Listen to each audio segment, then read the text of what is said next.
E tusa Amiotonu na tutupu o tusi amamona. O stasi molimau ya Iesu Keriso.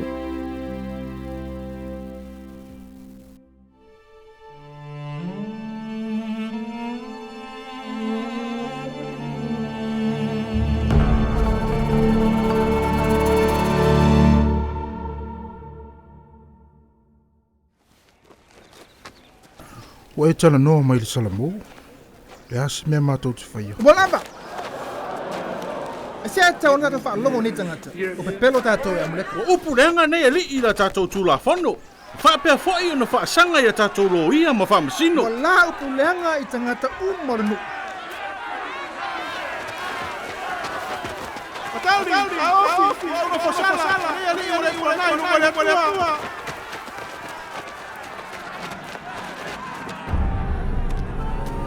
E te Talitonu i upo i la ua nei o ta ua o perfect. A ve se atu mai latou, sunu ma vampa na ua la Talitonu.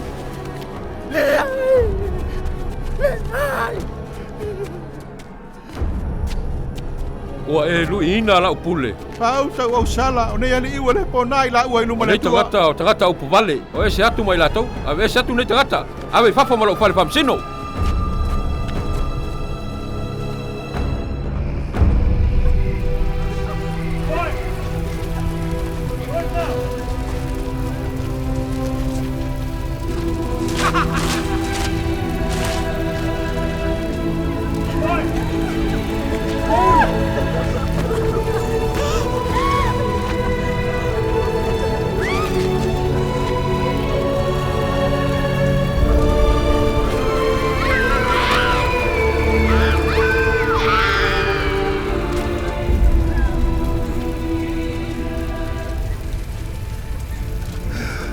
Pefe o le tawa i ato leiva inga le angam tautia.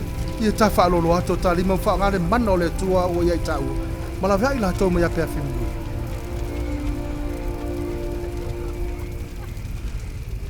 Ua tau fia o le nganga i awani o whaalolo ato lo lima.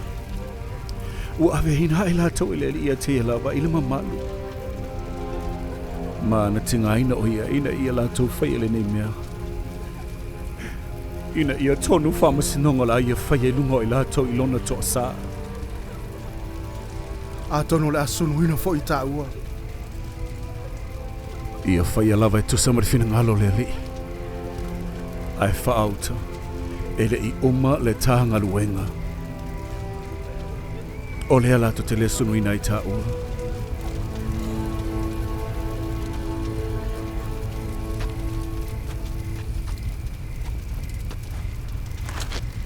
Ona o mea ua o lua wa ai ai, pe lua te tala ia tu ea le nei no. Ua o lua wa ai ua le eise mana o ia te o lua e la vea ia i la tau o ena lafo lea. Pe na la vea ina fo i la tau i le atua ono i la tau o la o lua faatuatua. O le a se lua whamatalanga ia te o lua lava.